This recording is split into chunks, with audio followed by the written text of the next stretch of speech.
को test series लगाना दम बिल्कुल ज़रूरी है। चाहे आप रेलवे का तैयारी करिए, ओएलपी हो, टेक्नीशियन हो, या बिहार एसएससी की आप तैयारी करते हैं, जितना से ज़्यादा हो सके आप टेस्ट सीरीज लगाइए। चाहे वो ऑफलाइन में लगा रहे हैं वहाँ भी लगाइए, ऑनलाइन में लगा रहे हैं वहाँ भी लगाइए। ऑनलाइन में आपको एक सप्ताह में आपको लाइव देता है, टेस्ट बुक फ्री देता है, वहाँ भी जा करके आप मार सकते हैं। टेस्ट बुक पर रेलवे, बिहार एसएससी सबका फ्री है। जो इच्छा आपको करता है आँख मूंद के लगाइए, कोई इसमें पैसा चार्ज नहीं लग रहा। और जिसका भी 70% बिहार एसएससी में कोई भी कहीं भी ऑफलाइन ऑनलाइन में आप टेस्ट सीरीज लगा रहे हैं, आपको निश्चित है कि अब की बार जॉब लगेगा।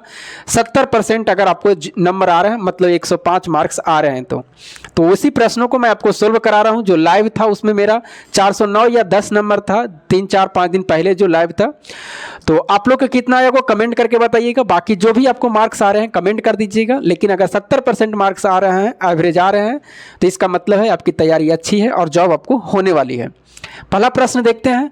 और जो भी प्रश्न मैं आपको बता रहा हूं इसमें तो 25 प्रश्न होते हैं, तो लेकिन मैं आपको वही प्रश्न बताऊंगा जो मतलब बनने लायक नहीं होते हैं, वही प्रश्न मैं आपको बताता हूँ।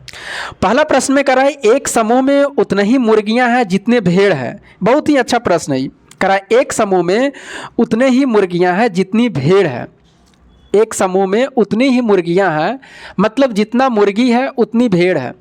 जितना मुर्गी है उतनी क्या है, भेड़ है। अगर हम इसकी संख्या मानते हैं तो 1:1 कर सकते हैं, कोई दिक्कत नहीं है। पुरुष बकरियों से दुगना है और बकरियां भेड़ों से दुगना है। देखिए इस लाइन को जरा समझिएगा। करा पुरुष जो है बकरी से दुगना है और बकरी भेड़ से दुगना। तो पहले बकरी वाला का तुलना करिए। जो बकरी है वो किससे है, तो भेड़ से दुगना है। तो 1 है तो बकरी कितना होगा, 2 होगा। अब इसके पिछले वाले लाइन का कहा था कि पुरुष जो है बकरी से दुगना है, यानी पुरुष जो है वो बकरी से दुगना। तो बकरी 2 है तो पुरुष कितना होगा, 4 होगा। बिल्कुल आप देखिए इसको रेशियो निकाल दिए, संख्या ही कह रहा था, ये संख्या का है। उसके बाद में नियत राशि में आपको कहा गया है कि यदि पैरों की कुल गणना 44 है, मतलब टोटल पैर की बात किया जाए तो समूह में टोटल 44 पैर है। तो आपसे पूछा गया है समूह में कितने 4 पैर वाले जानवर हैं, ये आपसे पूछा गया। अच्छा ये बताइए मुर्गी के कितने पैर होंगे, 2 पैर। भेड़ के कितने होंगे, 4। बकरी के कितने होंगे, 4। और पुरुष के कितने होंगे, 2 होंगे। इतना तो आपको कंफर्म होंगे। अब बताइए हम लोग तुलना करेंगे कि 44 का तुलना मतलब पैर का तुलना पैर से करेंगे। तो बताइए पुरुष के 2 पैर होते हैं, 4 जानवर है तो 4 गो व्यक्ति है तो 4 दूना कितना पैर होंगे, 8 होंगे। बकरी 2 गो है, एक बकरी का 4 गो होते हैं, यहाँ भी 8 पैर होंगे टोटल। भेड़ 1 गो है और भेड़ के 4 पैर होते हैं तो यहाँ टोटल 4 पैर होंगे। मुर्गी के 2 पैर होते हैं तो यहाँ 2 होंगे। सबको जोड़ देते हैं, 8 और 8 16, 4 20 और 2 कितना, 22। किताब का है 44 पैर, हम लोग कहेंगे तो कितने पैर, 22 पैर होंगे। पूछा जा रहा 4 पैर वाले कितने जानवर हैं, तो 4 पैर वाले भेड़ हैं और 4 पैर वाले बकरी हैं। ये तो दोनों 2-2 पैर वाले हैं। तो इसकी संख्या 2 और इसकी संख्या 1, तो टोटल कितने हैं, 3 हैं। बस इसी को काट छाट करेंगे आपका आंसर आ जाएंगे। 22 दूना 44 कट जाएगा और 3 दूना कितना, 6। यानी टोटल 6 जानवर ऐसे हैं जिनकी संख्या 4 पैर वाले हैं। और ऑप्शन नंबर कहाँ है, 3 में है। बहुत ही अच्छा प्रश्न था। आप लोग एक्स भी माने होंगे या जैसे भी बनाए होंगे वो आपकी इच्छा है। आप सॉल्यूशन को देख लीजिएगा, इसका टेक्स्ट बुक में कितना लंबा दिया है।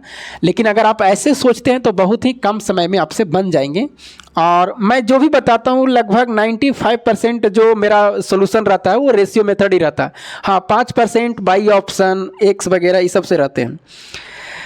अगला प्रश्न है, यदि व्यंजक x³ + 3x² + 4x + k का एक गुणनखंड x + 5 है। अच्छा एक गुणनखंड x + 5 है, मतलब किसी भी या त्रिघातीय समीकरण हो या द्विघातीय हो या पावर 4 वाले, अगर वो उसका गुणनखंड है इसका मतलब इसके बराबर क्या होगा, 0 होगा वो। तो x बराबर कितना होगा, -5। इसका मतलब जहाँ जहाँ x रहेगा हमको दिखाई देगा वहाँ वहाँ -5 रख देंगे। अब आपको व्यंजक क्या दिया हुआ है, x³ है + 3x² है + 4x है और +k है। सर क्या ये एग्जाम में हम लिखेंगे, नहीं, आपको समय बचाना है। एग्जाम में आपको लिखना नहीं है, इस चीज़ को नहीं लिखना है। यहाँ पर डायरेक्ट मान पुट कर दे। x का मान कितना था, -5 की पावर कितना कर देंगे 3। हम इस चीज़ को नहीं लिखते, डायरेक्ट स्क्रीन पर देखते हैं और इस लाइन को हम लिखते हैं। +3 का 3 लिखेंगे और x के जगह पर -5 और इसका स्क्वायर है कितना, ये भी नहीं लिखता, डायरेक्ट इसको कैलकुलेशन करके लिखता है। वो भी फास्ट है। तो फास्ट करने का तरीका आपके अपने माइंड में होना चाहिए। +4 लिखेंगे और गुने x के जगह पर -5 और प्लस कितना k बराबर इसके आप 0 कर सकते हैं आप। यहाँ बताइए 5 की पावर 3 करिएगा और माइनस की पावर जब विषम संख्या होता है तो माइनस, अब 5 की पावर 3 कितना होता है 125। ये देखिए माइनस की पावर सम संख्या प्लस और आगे भी प्लस है तो प्लस हो जाएगा। 5 × 5 = 25 दिया कितना होंगे 75, प्लस माइनस माइनस होगा, 5 × 4 = 20 प्लस k बराबर कितना होंगे 0। अब यहाँ से अगर कैलकुलेशन किया जाए तो 125 और 20 कितना होते हैं 145 होते हैं। मतलब अगर -145 और प्लस अगर 75 लिखें और प्लस के बराबर क्या करेंगे 0 करेंगे। उसके बाद में बताइए कि यहाँ उसके बाद में अगर यहाँ देखें कि 145 माइनस में है और 75 प्लस में है और प्लस के बराबर 0 है तो के का मान निकालेंगे तो यहाँ माइनस में बचेगा कितना, यहाँ 0 हो जाएगा, ये 5 में से 5 जाएगा 0 और 14 में से 7 जाएगा 7, -70 और प्लस के बराबर कितना होगा 0। इसको उधर ले जाएंगे तो के बराबर कितना होगा 70 होगा। यही आपका क्या होंगे आंसर होंगे। क्या इतना करना नहीं करना आपको इस लाइन को नहीं लिखना है, आपको इस लाइन को नहीं लिखना है, डायरेक्ट इस लाइन को लिखता और आंसर आता। क्योंकि आपको सोचना है, स्क्रीन पर देखते x के पावर 3 और x के जगह पर -5 रखते तो डायरेक्ट हम माइंड में तुलना करते हैं कि इसका -125 आएगा। तो इस तरह से आपको सोचना पड़ेगा, हमें समझाना पड़ता है, तब इतना करते हैं। अगला नेक्स्ट प्रश्न, और कुछ व्हाट्सएप पर भी सवाल आया उसको भी मैं आपको बताऊंगा। करा यदि किसी भिन्न के अंश को 50% बढ़ा दिया जाए, बहुत ही ये भी ऐसे प्रश्न पूछे जाते हैं। किसी भिन्न को अंश को कह रहा है कि 50% बढ़ा दीजिए, मतलब जो भी अंश है उसको 50% बढ़ा दीजिए, प्लस के मतलब बढ़ा देना। हर को 50% घटा दीजिए और हर में कहता है कि 50% क्या करिए घटा दीजिए। इस चीज़ को हम लिख देते हैं, लिखना नहीं चाहिए। परिणामी भिन्न 9/7 होता है। तो मूल भिन्न आपसे पूछा, जरा देखिए तो ये जो 9/7 है ये कब है, ये 9/7 है जो कब है, जब अंश में 50% की वृद्धि किए हैं। तो अगर हम पहले का अंश 100 मानेंगे और 50% की वृद्धि करेंगे तो कितना होगा 150। माने अंश पहले अगर 50% बढ़ाएं तो 9 और हम लोग अगर 100 मानेंगे तो 150। पहले का भिन्न निकालना, अंश निकालना 100 से गुना। हर में कहता 50% की कमी, अगर पहले का हर हम 100 माने यानी मूल हर 100 माने तो 50% की कमी करेगा 50, पहले का निकालना कितना से गुना 100 से। अब बताओ बाबू, ये तो 100 से 100 कटिए जाएगा, आपको फाइनल क्या बचेगा। ऊपर वाले को कुछ नहीं करना, 9/50 150 और नीचे वाला चेंज होता है, जे नीचे है वो ऊपर चल जाता है और ऊपर है वो नीचे आ जाता है। ये सीढ़िया भी ना 50 दिया 150 कट जाएगा, 3 दिया 9 कट जाएगा, यानी फाइनल आंसर होगा 3 कितना होगा 7। यही आपका क्या था मूल भिन्न था, जो ऑप्शन नंबर कहाँ 1 में दिया हुआ। और ये प्रश्न भी पूछे जाते हैं आपके एग्जाम में। आगे बढ़े, अगला प्रश्न। अगला प्रश्न, ये तो आपका टेस्ट सीरीज में भी जब आप बुक मार रहे होंगे प्लेटफॉर्म के तो उसमें भी ये मतलब फार्मूले हम बहुत बार सॉल्यूशन करवाए हैं तो उसमें बताए हैं। करा किसी मूलधन पर 2 वर्ष के लिए 30% प्रति वर्ष की ब्याज से दर से चक्रवृद्धि ब्याज और साधारण ब्याज का जो अंतर है वो 3600 रुपया, तो मूलधन ज्ञात करें। हम आपको डायरेक्ट फार्मूला बताए थे कि जब 2 वर्ष का अंतर रहे यानी CI और SI का अंतर 2 वर्ष का रहे तो इसके लिए डायरेक्ट फार्मूला होता है, 2 वर्ष का अगर अंतर रहे इसका फार्मूला होता है R²/100% और गुने कौन सा मूलधन, गुने मूलधन। यही आपका अंतर होता है, यही क्या होता है CI और SI का क्या होता है अंतर होता है। CI और SI का अंतर कितना है 3600 रुपया, 3600 लिख दीजिए। उसके बाद में R का मान कितना 30%, तो 30 × 30 लिख सकते हैं, स्क्वायर है तो, और नीचे कितना 100 है, ये प्रतिशत हटाएंगे तब भी 100 आएगा। और मूलधन आपसे क्या पूछा गया तो मूलधन x मानना है तो x मान लीजिए, कोई दिक्कत नहीं है। कटता है तो काट दीजिए। ये देखिए 2 0 से 2 0 कट जाएंगे और कटेगा 3 × 9 चौके कितना 36, माने x का जो मान आएगा यहाँ से 400 और 2 0 यहाँ और बैठा हुआ तो गुना करेंगे तो 2 0 चिपक जाएगा, मतलब x का मान कितना होंगे 40,000 होंगे, जो ऑप्शन नंबर कहाँ है 4 में दिया हुआ। तो इस फॉर्मूले का आपको याद रखना है कि 2 वर्ष का अगर CI SI का अंतर दिया हुआ तो फार्मूला होते हैं R²/100 प्रतिशत, ही देना नहीं भूलिएगा, नहीं तो बच्चे भूल जाते हैं। और गुने मूलधन बराबर CI और SI का अंतर है। आगे बढ़े। अगला प्रश्न, अगला प्रश्न आपका है, करा दूध और जल के 30 लीटर आयतन के मिश्रण में, बहुत ही अच्छा प्रश्न, करा दूध और जल के 30 लीटर आयतन के मिश्रण में दूध और जल का अनुपात, मतलब मिल्क है और कौन सा है, वाटर है, और इसका जो अनुपात है वो 7 अनुपात कितना है, 3 दिया हुआ, 7 अनुपात कितना, 3 है। दूध और जल का अनुपात 1 अनुपात 2 बनाने के लिए मिश्रण में मिलाए जाने वाले जल की मात्रा क्या है, ये आपसे पूछा जा रहा। मतलब कह रहा कि अगर इस 7 अनुपात जो 3 था, अगर हमें 1 अनुपात 2 करना है तो कितना पानी मिलाएंगे, मतलब पानी दूसरा बार में पानी मिला रहा तब 1 अनुपात 2 होना चाहिए।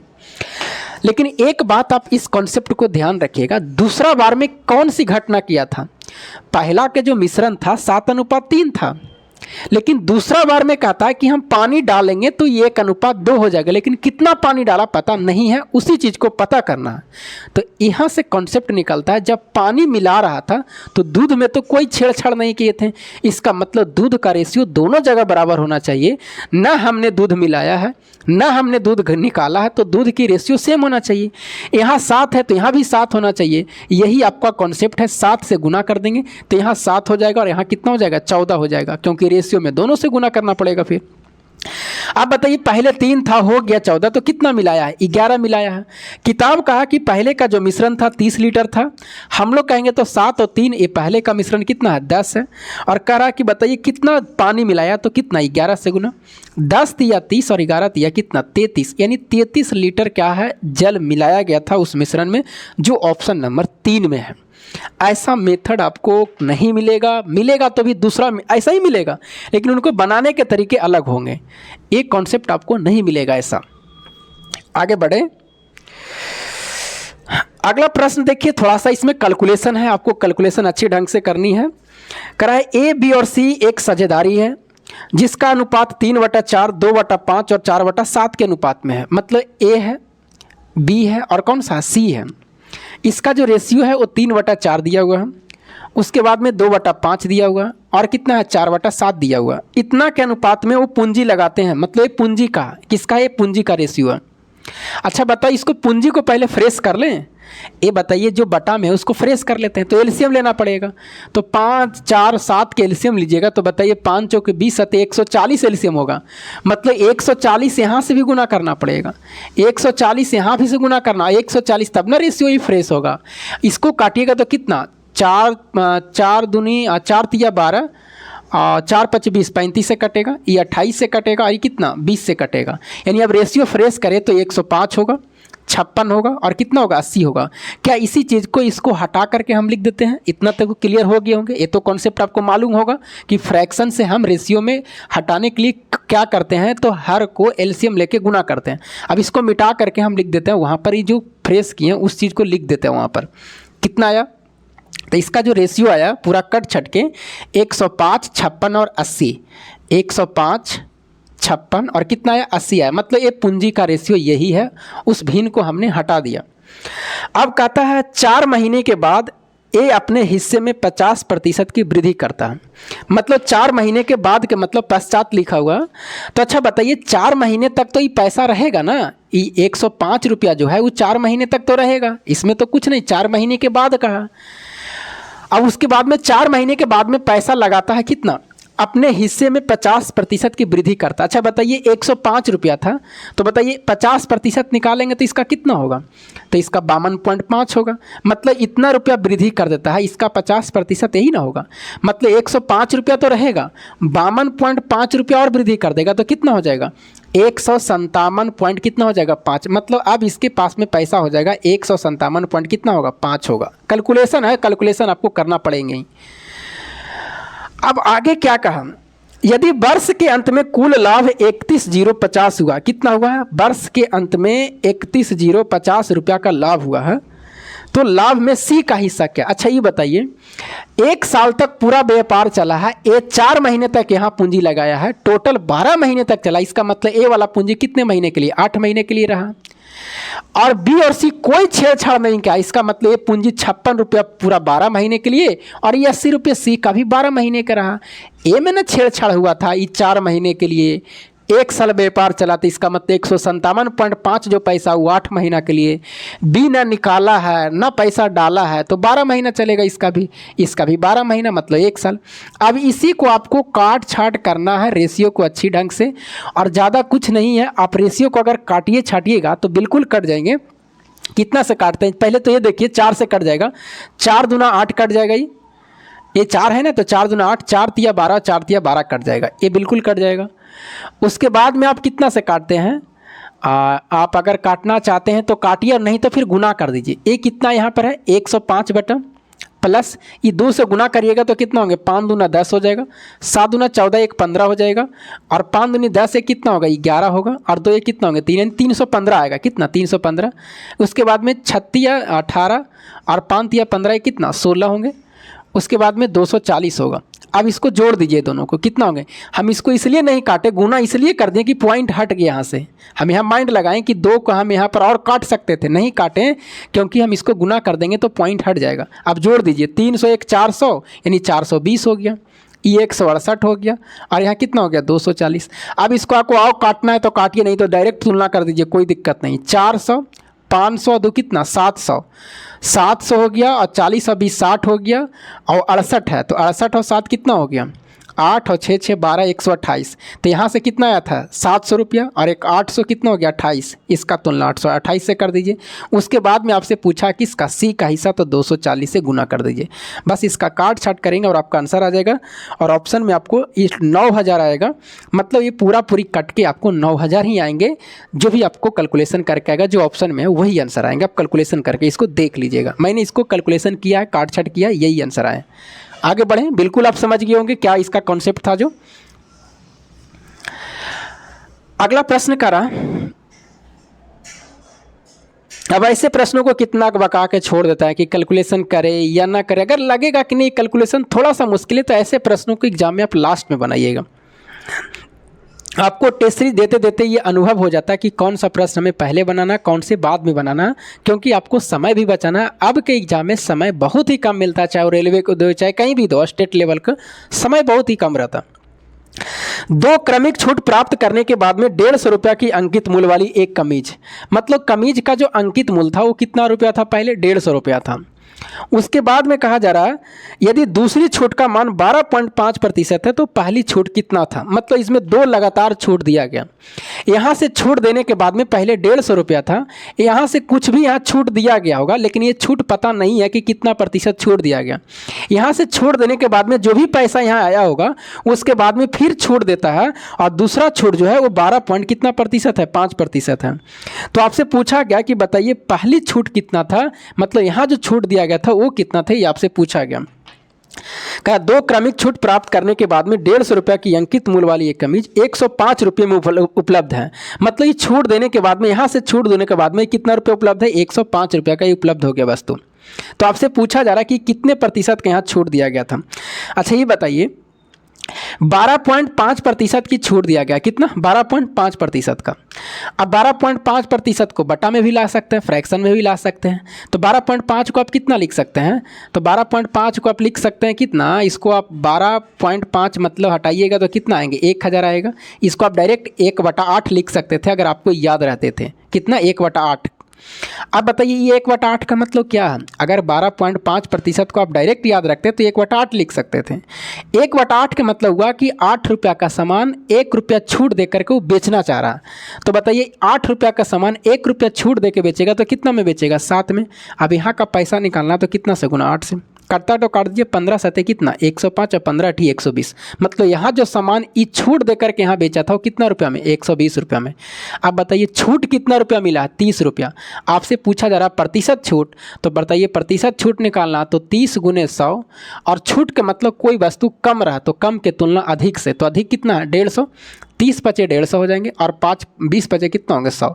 यानी यहाँ का जो छूट था वो कितने प्रतिशत था 20%, जो ऑप्शन नंबर आपको कहाँ 2 में दिया हुआ। और ऐसा प्रश्न वाला आपको कोई भी एग्ज़ाम दीजिएगा, रेलवे, बिहार एसएससी, कोई भी दीजिए, ये वाले पूछ देता है। इसका कॉन्सेप्ट ऐसा ही लगाइएगा, पहले के जो अंकित मूल होगा लिख दीजिएगा, उसके बाद वाला छूट आपको नहीं दिया हुआ रहेगा, लेकिन यहाँ पैसा जो भी छूट देने के बाद में आएगा उसको आपको पहले निकालना पड़ेगा, और लास्ट वाला आपको पैसा दे देगा और वहाँ का छूट भी दे देगा।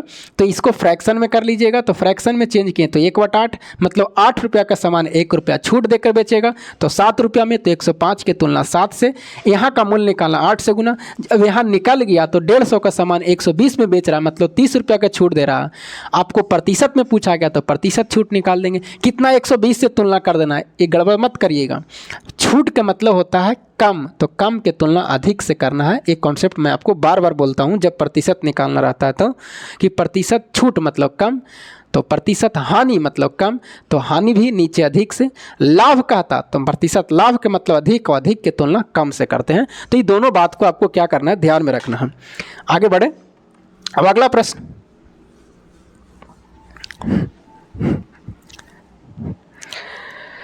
अगला में कह रहा है कि एक क्रिकेट खिलाड़ी 10 पारियों में औसत रन 40 थे। मतलब एक क्रिकेट खिलाड़ी था, उसका 10 पारियों को जो औसत रन था वो कितना था, 40 था। बहुत ही अच्छा प्रश्न है। कह रहा है कि 10 क्रिकेट खिलाड़ी थे, उसका जो औसत पारियों को रन था वो कितना था, 40 था। उसके बाद में क्या करा, अपनी अगली पारी में कितने रन बनाने होंगे ताकि उसके रनों की औसत में 3 की वृद्धि हो जाए। मतलब अगला पारी खेलेगा, 10 पारी तो खेल चुका, मतलब अगला पारी जो खेलेगा वो 11वां पारी होगा। कौन सा 11वां पारी होगा, और 11वां पारी में वो कह रहा है कितना रन बनाए कि औसत में यहाँ पर 3 की क्या हो जाए, वृद्धि हो जाए। अब जरा आप माइंड सीधा सी लगाइए कि इस औसत में, मतलब इस घर में जो भी आना चाहेगा व्यक्ति, या 11वां पारी जो भी आना चाहेगा वो कितना लेके आएगा, 40 रुपया लेके आएगा। अगर ये 40 रुपया, मतलब 11वां पारी में, पारी के हिसाब से पैसा से समझिए, ज़्यादा समझ में आएंगे। मतलब ये 40 औसत है, मतलब 40 रुपया है। अगर कोई व्यक्ति यहाँ आएगा 40 रुपया ही लेके, तो औसत में कोई चेंजिंग नहीं होता। लेकिन कह रहा औसत में 3 की वृद्धि हो गया है, और औसत में 3 का वृद्धि का मतलब सब में 3 का वृद्धि। तो 10 पारी पहले से और 11वां पारी आ रहा है, मतलब खेल रहा है, तो सब में 3-3 का वृद्धि, तो 11 या कितना होगा, 33 होगा, और इसको जोड़ेंगे तो कितना होगा, 73। यही आपका आंसर होंगे, जो ऑप्शन नंबर कहाँ है, 4 में दिया हुआ।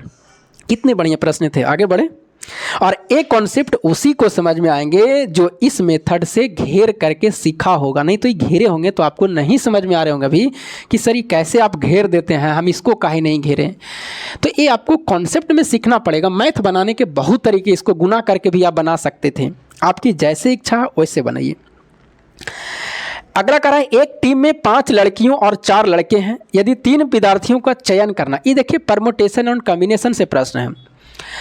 चयन करता है तो 2 लड़के और 1 लड़कियों को चयन करने की प्रायिकता क्या है, मतलब प्रोबेबिलिटी से पूछा जा रहा। और जब प्रोबेबिलिटी से प्रश्न रहता है तो परमुटेशन और कॉम्बिनेशन को मिला के प्रश्न रहता हो।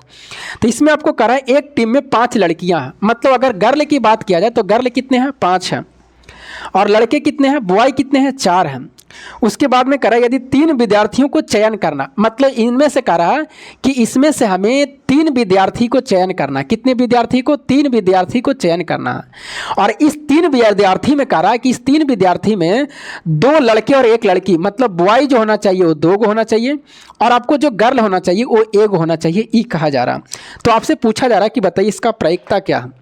तो प्रोबेबिलिटी बराबर क्या होता है, अगर आप प्रायिकता निकालते हैं, प्रायिकता का अगर बात किया जाए, पी बराबर प्रोबेबिलिटी ऑफ ई बराबर, तो एन ई बटा क्या होता है, एन एस। एन ई क्या है, घटना घटने की, और एन एस क्या है, टोटल घटना घटने की। तो एन ई क्या घट रहा, मतलब घटना घटने की प्रायिकता क्या है, मतलब उसमें 2 लड़का होना चाहिए और 1 लड़की होना चाहिए उस ग्रुप में, तो यही तो आपको घटना है। अगर टोटल की बात किया जाए इसमें कि एन एस क्या है, तो एन एस जो होंगे 5 लड़की और 4 लड़का, तो कितने हो जाएंगे, 9 हो जाएगा। आइए अब इसको हम बनाते हैं। अब इसमें बनाएंगे तो इसमें कॉम्बिनेशन का सूत्र लगेगा। तो इसका अगर डिटेल से अगर बनाया जाए तो एन एस, अगर टोटल की बात किया जाए, पहले टोटल घटना, तो 5 और 4 9, मतलब 9 छात्र है। इस 9 छात्र में से हमें कै गो निकालना, तो 9 छात्र में से हमें 3 निकालना। कितने, 3 निकालना, तो 9C3 लिख देंगे, मतलब एक कॉम्बिनेशन हो गया। ऊपर में घटना घट रहा कि घटना में कह रहा कि 2 लड़का और 1 लड़की होना चाहिए। तो बताइए लड़का 2, 4 में से हमें कै चुनना है, 2, और गुना। उसके बाद में लड़की का है 5 गो, ये गुना है, आपको समझना पड़ेगा कि कब गुना होता है कब प्लस होता है। जब दोनों डाटा अलग अलग पूछा जाता है तो प्लस होता है, लेकिन एक साथ मिला के तो गुना होता है।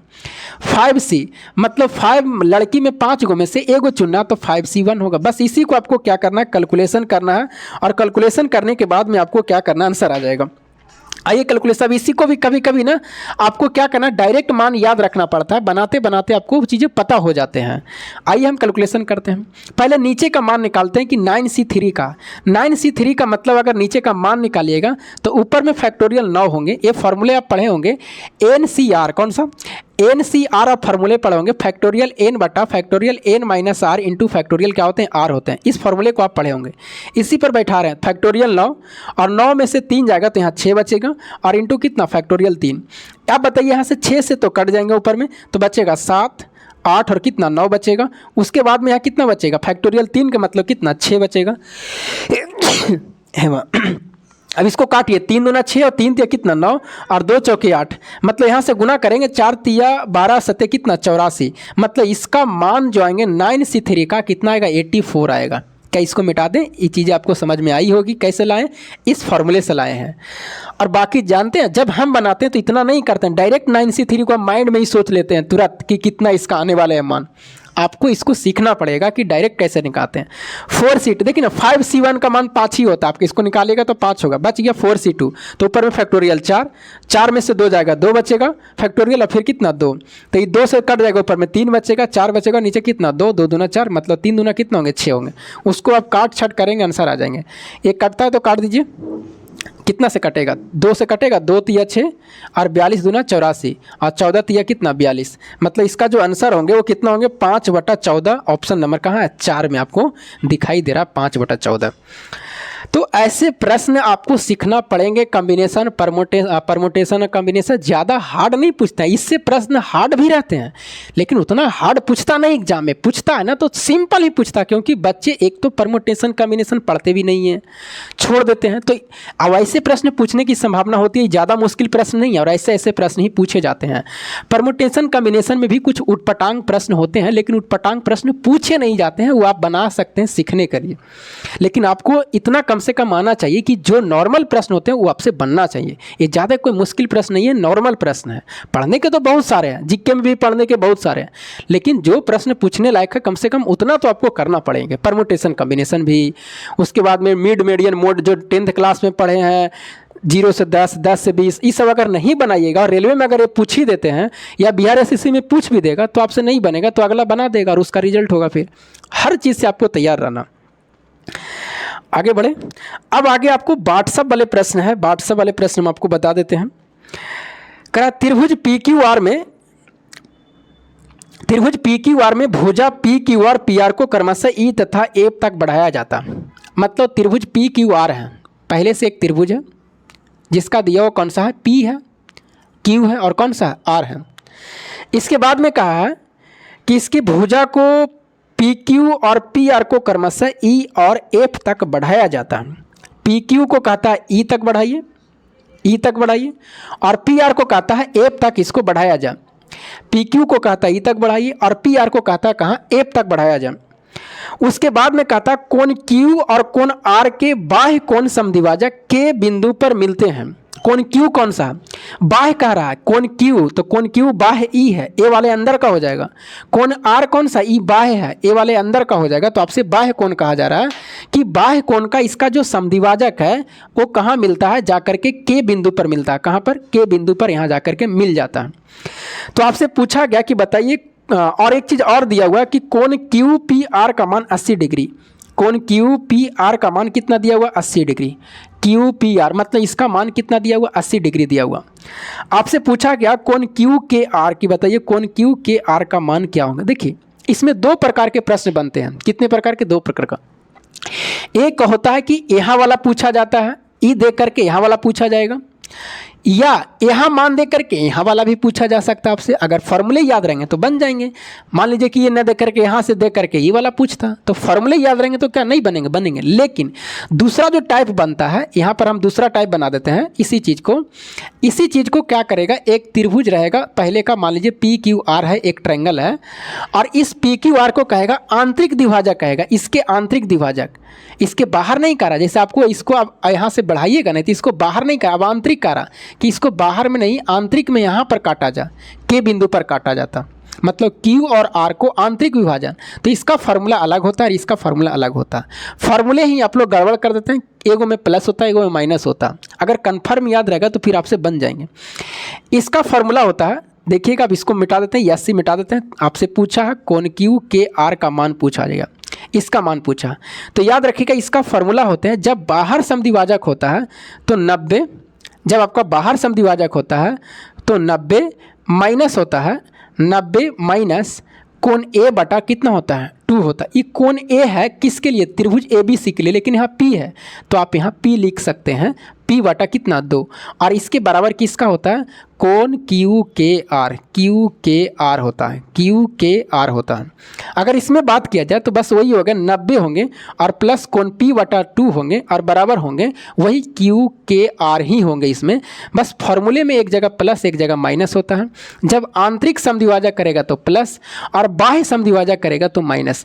आप ऐसे भी याद रख सकते हैं, कहीं भी आप बाहर घूमने जाइएगा तो आपको खर्चा होगा, और खर्चा का मतलब माइनस में जा रहा है। तो ये जब बाहर है मतलब बाहर घूमने जाइए तो चीज़ें माइनस में हो जाएगा, खर्चा होगा। अंदर में घर में है कोई खर्चा नहीं है तो प्लस होगा। तो ऐसे भी आप माइंड में फिट कर सकते हैं, क्योंकि फॉर्मूले में बहुत गड़बड़ कर देते हैं। अब क्या मान बैठाइए, अगर मान बैठाइएगा तो कहाँ का 90 का 90 लिखेंगे, माइनस कोण पी का मान कितना है यहाँ 80 है, और बटा कितना 2, और इसका मान तो पूछा ही है। तो ये 2 चौके 40 दूना 80, 90 में से 40 जाएगा, कितना बचेगा 50, यानी इसका आंसर होंगे कितना डिग्री, 50 डिग्री, यही आपका आंसर होंगे।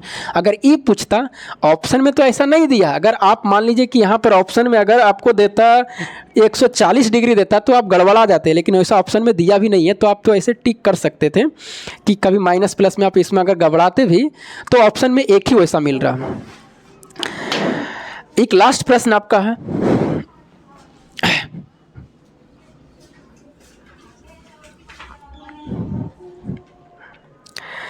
आगे करा, एक वर्गाकार पार्क के बाहर 2 मीटर चौड़ाई वाला एक सड़क बनाया गया। देखिए इस वर्गाकार के अंदर भी आपसे बोलेगा, लेकिन इसमें बाहर बोला।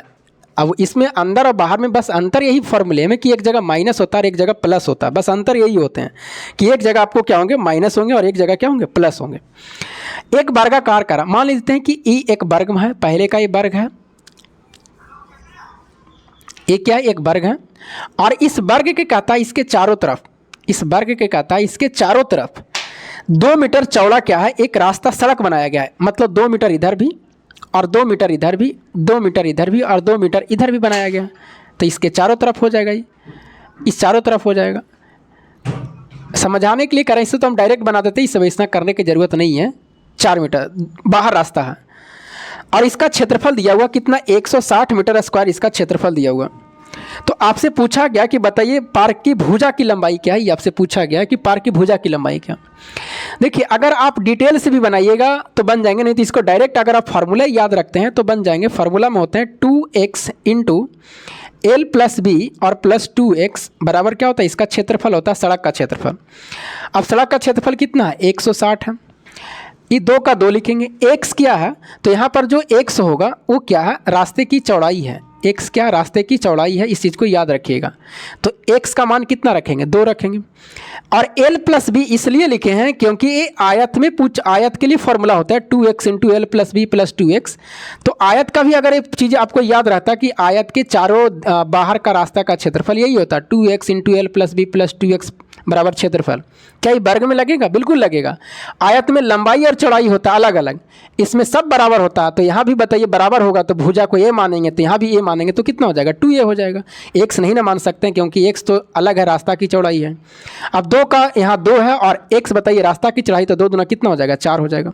अब कटता तो काट भी सकते हैं, यहाँ पर कटेगा कितना, ये 2 दूना 4 से कट जाएगा, 40 चौके 160 कट जाएगा। और ई 2a प्लस 4 उधर जाएगा तो माइनस में 36 हो जाएगा ये, और 18 दूना कितना 36, मतलब a का मान कितना होंगे 18, और a क्या है वर्ग की भुजा है, और ऑप्शन में आपको दिखाई दे रहे होंगे कि 18 इसको होंगे, ऑप्शन नंबर शायद 3 में था इसका, हाँ ऑप्शन नंबर कहाँ 3 में है। अगर मान लीजिए फॉर्मूले याद नहीं होते तब क्या करते आप, तो फॉर्मूले याद नहीं होते तब भी आप बना लेते। इसमें क्या करते, सोचते कि पहले का भुजा मान लेते x मानिए या कुछ भी मानिए x मानिए, तो बताइए बाहर का रास्ता बाहर का अगर भुजा निकालिएगा पहले तो कितना होगा, तो बाहर का भुजा हो जाएगा ये 2 इधर बढ़ा और 2 इधर बढ़ा तो x प्लस कितना हो जाएगा 4 होगा, इधर भी कितना होगा x प्लस 4, इसके सब बराबर होंगे x प्लस 4 होगा, x प्लस 2 मत लिख दीजिएगा, x प्लस 2 का मतलब एक तरफ बढ़ा है, दोनों तरफ इधर भी 2 बढ़ेगा इधर भी बढ़ेगा तो कितना होगा 4 होगा।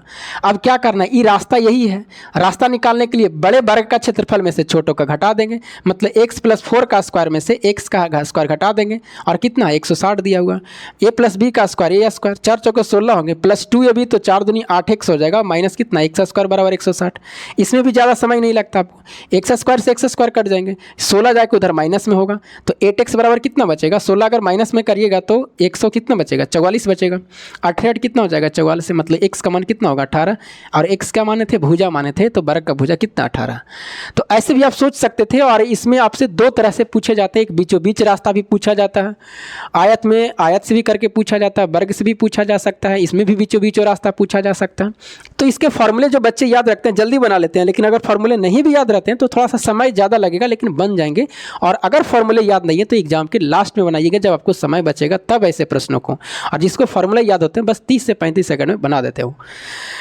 बाकी आपको वीडियो कैसा लगा होगा कमेंट करके बता दीजिएगा, फिर मिलेंगे आपको अगले वीडियो में, तब तक के लिए बाकी टेस्ट सीरीज आप लगाते रहिए, जहाँ से टेस्ट सीरीज लगाइए, कोई मत देखिए प्रकाशन है वो प्रकाशन है, टेक्स्ट बुक मिले ऑफलाइन मिले ऑनलाइन मिले, जितना ज़्यादा टेस्ट में लगाइए, और 70% अगर मार्क्स आ रहे हैं मतलब 100 150 का 15 7 105 नंबर कट छट के आ रहे हैं हर एक सेट में, तो फिर आपका रिजल्ट होने की चांस ज़्यादा है, 100% है। बस लगे हुए रहिए, लास्ट तक मेहनत करते रहिए। बाकी आपकी कितने नंबर आते हैं वो भी आप कर सकते हैं कमेंट। फिर मिलेंगे आपको अगले वीडियो में, तब तक के लिए जय हिंद।